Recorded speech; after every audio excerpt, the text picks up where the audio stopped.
কেনের টিপটিপে আলোতে হারান বসে তার ছেঁড়া জাল সেলাই করছে। হঠাৎ একটা দমকা হাওয়া এসে হ্যারিকেন নিভিয়ে দেয়। হ্যারিকেন নিভতেই চারপাশে নেমে আসে ঘুটঘুটে অন্ধকার। সেই অন্ধকারের মধ্যে থেকে একটা খুব উজ্জ্বল আলো এসে হারানের শরীর স্পর্শ করতেই হারান আচমকা উঠে দাঁড়িয়ে জাল কাঁধে অন্ধকারের মধ্যে হাঁটতে থাকে।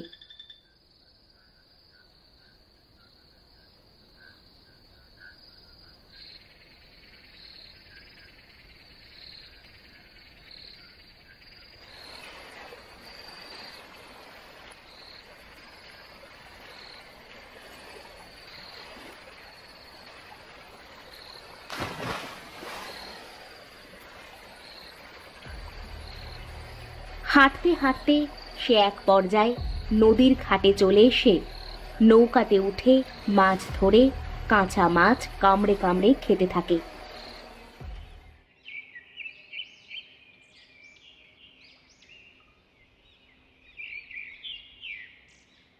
আরে, এ কি? আজ ঘুম থেকে উঠতে বড্ড দেরি হয়ে গেল মনে হচ্ছে। বাইরে তো দিনের আলো ফুটে গেছে। না না, দেরি করে লাভ নেই, যাই, নদীতে গিয়ে মাছ ধরতে হবে। গোপাল বিছানা থেকে নেমে একখানা রাতের বাসি রুটি গামছায় মুড়োই বেঁধে নিয়ে নদীর দিকে যাওয়া শুরু করে। সকালবেলায় উঠে আমি নদীর ঘাটে যাই, পেটের পড়ায় নদী থেকে মাছ ধরিয়া খাই। আহা, সকালবেলায় উঠে আমি নদীর ঘাটে যাই, পেটের পড়ায় নদী থেকে মাছ ধরিয়া খাই। বলিহারি, ও গোপাল ভাই, সাত সকালে চললে কোথায়? কোথায় আর কোথায় ভাই, নদীর ঘাটেই যাই, পেটের দায়ে দুই একটা মাছ ধরিয়া খাই। আচ্ছা, যা যা, বড় মাছ পেলে আমার কাছে নিয়ে আসিস, আমি ভালো দামে কিনে নেব নে। সকালবেলায় উঠে আমি নদীর ঘাটে যাই, পেটের পড়ায় নদী থেকে মাছ ধরিয়া খাই। আহা, সকালবেলায় উঠিয়া আমি নদীর ঘাটে যাই, পেটের পড়ায় নদী থেকে মাছ ধরিয়া খাই। গোপাল গান গাইতে গাইতে নদীর ঘাটে আসতেই সে দেখতে পায় নদীর ঘাটে নৌকার একপাশে হারান উবুর হয়ে পড়ে আছে, আর নৌকার ওপরে অনেক আধ খাওয়া মাছ ছড়ানো ছেটানো রয়েছে। আরে আরে, এ কি সর্বনাশ কাণ্ড! কি হয়েছে হারান দাদার? হারান দাদা এভাবে পড়ে আছে কেন? এই হারান দাদা, হারান দাদা, কি হয়েছে? কথা বলছো না কেন? কি হয়েছে তোমার দাদা? আরে, হারান দাদা তো কোনো কথাই বলছে না। দাদা বেঁচে আছে তো, নাকি গেছে? এক পর্যায়ে গোপালের অনেক ডাকাডাকির পরে হারানের জ্ঞান আসে। হারান উঠে দাঁড়াতেই তার চোখ পড়ে পানির দিকে তার প্রতিচ্ছবির ওপর। সে দেখতে পায় তার মুখে মাছের আঁশ আর রক্ত লেগে আছে, আর তার পায়ের কাছে অসংখ্য আধ খাওয়া মাছ পড়ে আছে। হারান কিছুতেই বুঝতে পারে না এটা তার সাথে কি হচ্ছে। গোপাল একদম তার পিছনে দাঁড়িয়ে থাকায় সে কোনো কিছু বুঝতে পারে না। কি গো দাদা, তোমার এই অবস্থা কি করে হয়েছে? আর মাছগুলোরই বা এই অবস্থা কেন? আরে, আমি তো রাতে অনেকগুলো মাছ পেয়েছিলাম, বুঝলি? তারপর হঠাৎ কেন যেন আমি মাথা ঘুরে পড়ে গেলাম, তারপর আমার আর কিছু মনে নেই। ও, তাহলে মনে হয় কোনো প্রাণী এসে মাছগুলো এভাবে খেয়ে গেছে। তুমি অজ্ঞান হয়েছিলে, তাই কিছু বুঝতে পারোনি। হ্যাঁ হ্যাঁ, তাই হয়েছে। চল চল, তাহলে মাছ ধরতে যাই। এখন তোর রাতের সব মাছ তো নষ্ট হয়ে গেছে। আরে না গো, তুমি যাও মাছ ধরতে। আমার এখন মাছ ধরার কোনো ইচ্ছা নাই। আমার শরীরটাও খুব একটা ভালো না, বাড়ি গিয়ে বিশ্রাম নিতে হবে। আচ্ছা, যা তাহলে, বাড়িতে গিয়ে বিশ্রাম কর। সন্ধ্যায় হরিহরের চায়ের দোকানে দেখা হবে, কেমন? আচ্ছা আচ্ছা, ঠিক আছে, তাই হবে। এ কথা বলেই গোপাল তার জালটা হাতে করে বাড়িতে চলে যায়, আর হারান নৌকার মাছগুলো সব পানির মধ্যে ফেলে দিয়ে নৌকা নিয়ে মাছ নদীতে গিয়ে মাছ ধরতে থাকে।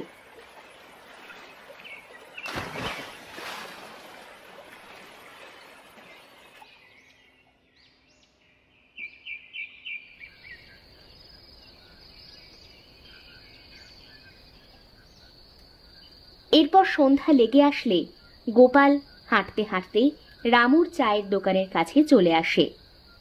আরে রামু ভাই, আমাকে সুন্দর করে চা বানিয়ে দে দেখি। তোর চা খেয়ে আমাকে আবার নদীতে যেতে হবে মাছ ধরতে। সকালে তেমন মাছ পাইনি। হ্যাঁ হ্যাঁ, দিচ্ছি গো দাদা, দিচ্ছি। একটু বসো, মাত্র পানি দিলাম, গরম হতে একটু সময় লাগবে। আচ্ছা ঠিক আছে, তা না হয় বসছি। হারান এসেছিল নাকি তোর দোকানে? না তো, আজ বেশ কয়েকদিন হয়ে গেল হারানকে আসতে দেখি না। এমনকি রাস্তাঘাটে তো দেখি না তেমন। কি হয়েছে লোকটার কে জানে। আমারও লোকটাকে কেমন যেন একটু মনে হচ্ছে। আচ্ছা, ওকে ডেকে নিয়ে যাব, দেখি যায় কিনা লোকটা। আচ্ছা ঠিক আছে, দেখে দেও লোকটাকে একটু, বেঁচে আছে নাকি মরে গেছে। আরে কি অযথা বকবক করছো? সকালে দেখা হয়েছিল নদীর ঘাটে হারানের সাথে আমার। আরে ভাই, কি সব বলছো? আরে আরে, আমি একটু মজা করে বললাম, তুমি রাগ করছো কেন? এই নাও, তোমার চা হয়ে গেছে।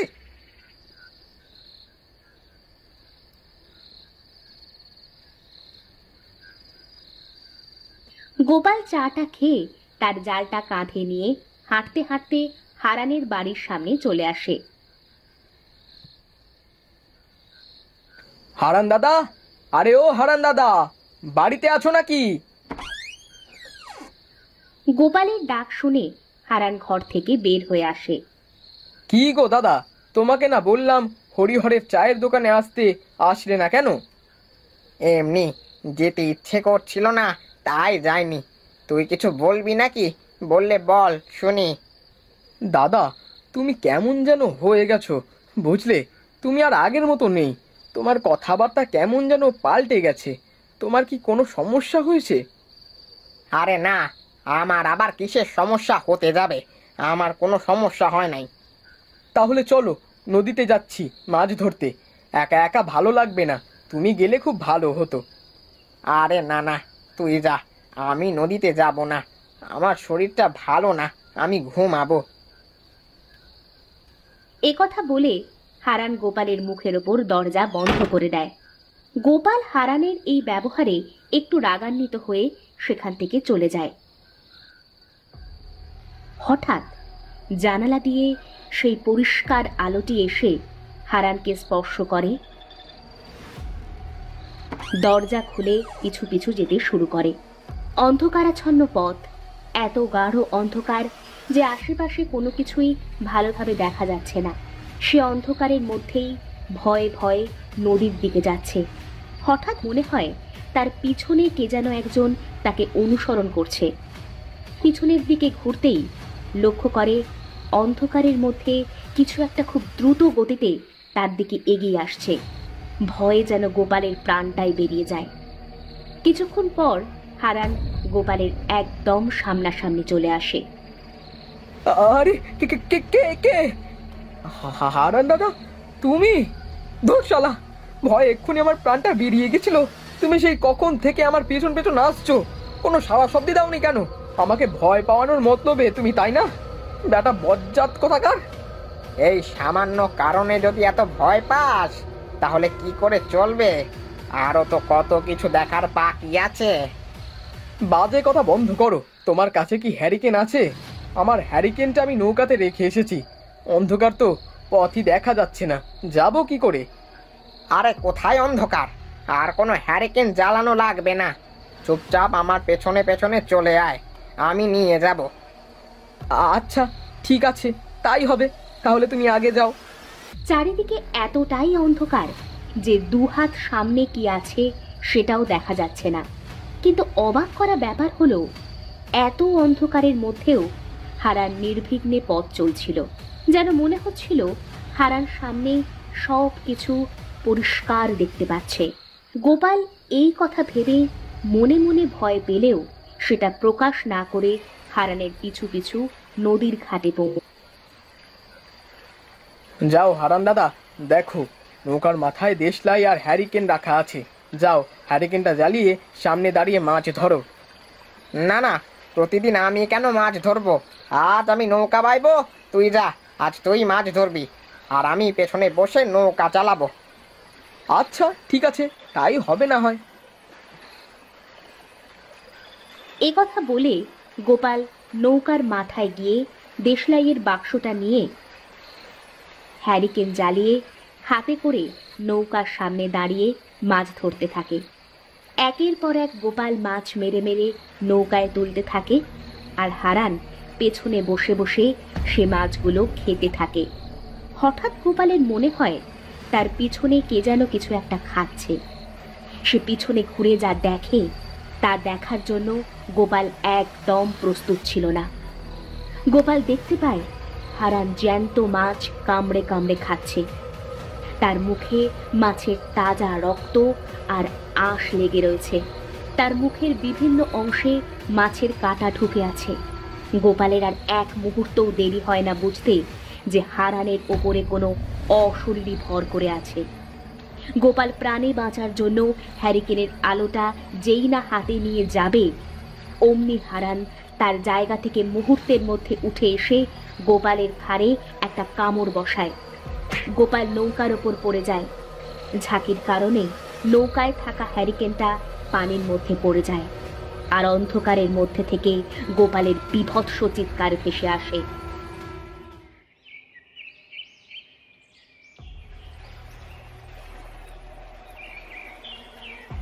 এই, কে কোথায় আছিস? তাড়াতাড়ি এখানে আয়, দেখে যা, সর্বনাশ হয়ে গেছে। লোকটার চিৎকার শুনে সেখানে অনেক মানুষ এসে ভিড় জমায়। আহারে, এ তো গোপাল ভাই। কাল রাতেই বেরিয়েছিল মাছ ধরতে, এই অবস্থা কি করে হয়েছে? আমার দোকান থেকে চা খেয়ে গেছিল যাওয়ার আগে। লোকজনের চেঁচামেচি শুনে নৌকার ওপরে পড়ে থাকা হারানের জ্ঞান ফিরে আসে। হারান জ্ঞান ফিরে দেখে সে নৌকার ওপরে দাঁড়িয়ে আছে, আর তার সারা শরীরে রক্ত। নৌকার ওপরে আধ খাওয়া মাছ পড়ে আছে। সে এইসব দেখে প্রচন্ড ভয় পেয়ে যায়।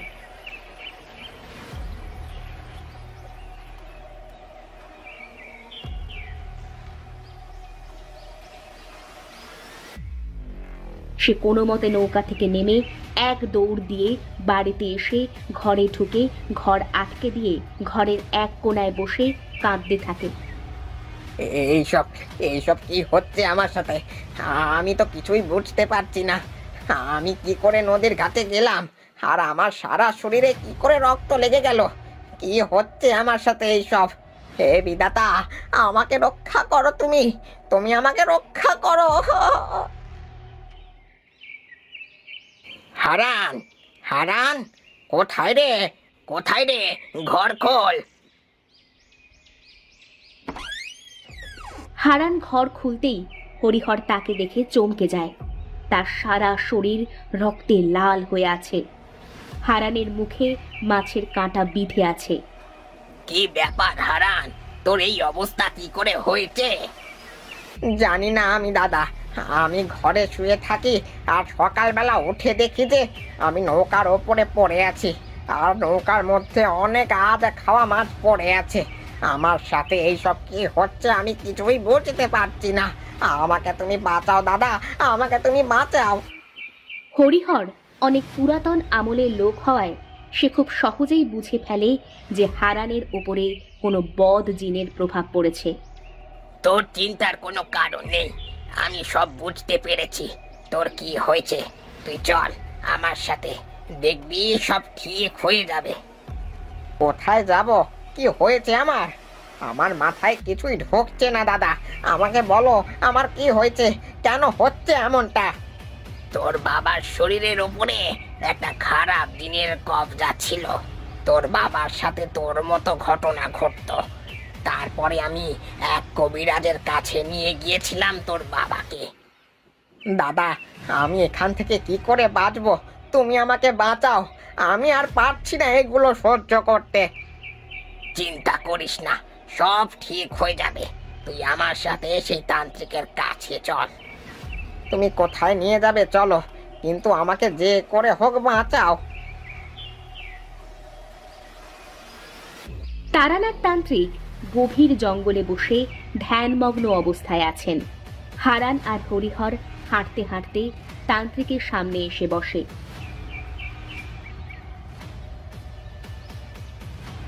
কেরে, আমার ধ্যানের সময় আমাকে জ্বালাতে কেন এলি তোরা?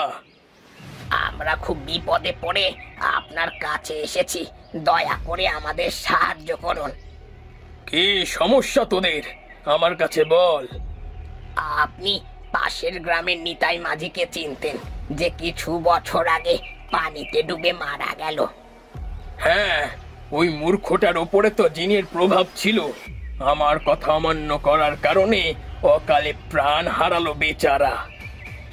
আমার পাশেই ছেলেটাকে দেখছেন, এর নাম হারান। নিতাই মাঝি ছিল ওর বাবা। আজ কিছুদিন ধরে ওর বাবার সাথে যে ঘটনা ঘটতো, সেই একই ঘটনা ওর সাথেও ঘটে চলেছে। তাহলে এটা সেই একই দিনের কাজ হবে। বাবার মৃত্যুর পরে ছেলেকে বশ করতে চাইছে। আপনি কিছু একটা করে ওকে বাঁচান। ঠিক আছে, আমার সাথে বসে আমি যেমন যেমন মন্ত্র জপতে থাকি, আমার সাথে মন্ত্র জপতে থাক। দিনের আলো নিভে গেলে আমি তোর শরীরে জিন হাজির করব। তান্ত্রিকের কথা মতো হরিহর আর হারান তান্ত্রিকের সাথে মন্ত্র উচ্চারণ করতে থাকে।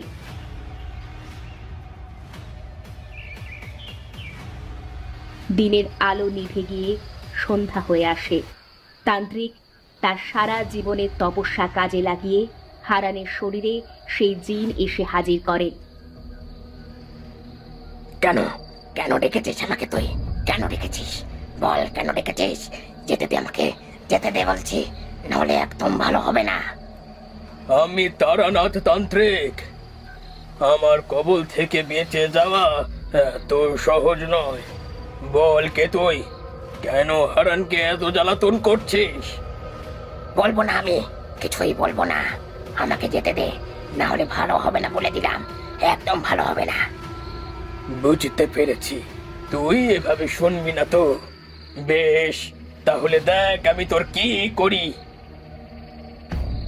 একথা বলেই তান্ত্রিক চোখ বন্ধ করে আবার মন্ত্র উচ্চারণ করতে শুরু করে। ওং তেরিং বেরিং দুষ্টায় বিনাশায়, ওং তেরিং বেরিং দুষ্টায় বিনাশায়, ওং বিনাশায় দুষ্টায় নমঃ, ওং তেরিং বেরিং দুষ্টায় বিনাশায়। বলছি বলছি আমি সব বলছি, এই মন্ত্র উচ্চারণ করা বন্ধ কর। তান্ত্রিক মন্ত্র উচ্চারণ করা বন্ধ করলে হারানের শরীরে থাকা জিন সব কিছু বলতে শুরু করে। আমার নামে ইকতার। আজ থেকে কয়েক বছর আগে এই হারানের বাবা কালো জাদুর মাধ্যমে আমাকে আমার দুনিয়া থেকে এখানে নিয়ে আসেন। আমি কানাইয়ের কথা মতো ওর বিভিন্ন রকমের কাজ করে দিতাম, আর বিনিময়ে ও আমাকে নদীর টাটকা মাছ খেতে দিত। কিন্তু একদিন ও সিদ্ধান্ত নেয় যে আর কাজ করবে না, তাই আমার মাছ খাওয়া বন্ধ হয়ে যায়। কানাই আমাকে আমার রাজ্যে ফেরত পাঠানোর অনেক চেষ্টা করেছিল, কিন্তু আমি ওকে সফল হতে দিইনি। মেরে ফেলেছি, পানিতে ডুবিয়ে মেরে ফেলেছি ওকে। কানাই যা করেছে তার শাস্তি কানাই পেয়েছে, কিন্তু কানাইয়ের ছেলে হারানের কোনো দোষ নেই। তুই ওর শরীর ছেড়ে দে। না, ওর বাবা আমাকে নিয়ে এসেছিল এখানে, আমাকে আমার দুনিয়া থেকে আলাদা করে দিয়েছিল। এখন আমি এই দুনিয়া থেকে কোথাও যাব না, আমি ওর শরীরেই থাকবো। বেশ, ভালোভাবে বলছি, শুনছিস না তো? ঠিক আছে, তাহলে দেখ এবার তোর সাথে কি হয়। এই কথা বলেই তান্ত্রিক তার মধ্যে থেকে একটা কাঁচের বোতল বের করে তার ঢাকনা সরিয়ে হারানের সামনে রেখে চোখ বন্ধ করে মন্ত্র পাঠ করতে শুরু করে। কিছুক্ষণের মধ্যে হারানের শরীর থেকে একটা কালো ছায়া বেরিয়ে এসে সেই বোতলের মধ্যে প্রবেশ করে, আর সঙ্গে সঙ্গে তান্ত্রিক বোতলের ঢাকনা বন্ধ করে দেয়। আমি বজ্জাত জিনটাকে বন্দি করে ফেলেছি, এখন আর কোনো বিপদ হবে না। তোরা বাড়িতে চলে যা, আর আমি এই জিনটাকে এমন কোথাও বন্দি করে রাখবো যাতে ও আর কোনোদিন ছাড়া না পায়।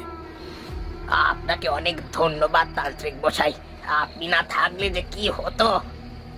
যা, খুব তাড়াতাড়ি এখান থেকে চলে যা, আর এক মুহূর্ত এখানে থাকবি না। আর যাই হয়ে যাক না কেন, কিছুতেই পেছন ঘুরে দেখবি না। আচ্ছা ঠিক আছে তান্ত্রিক মশাই।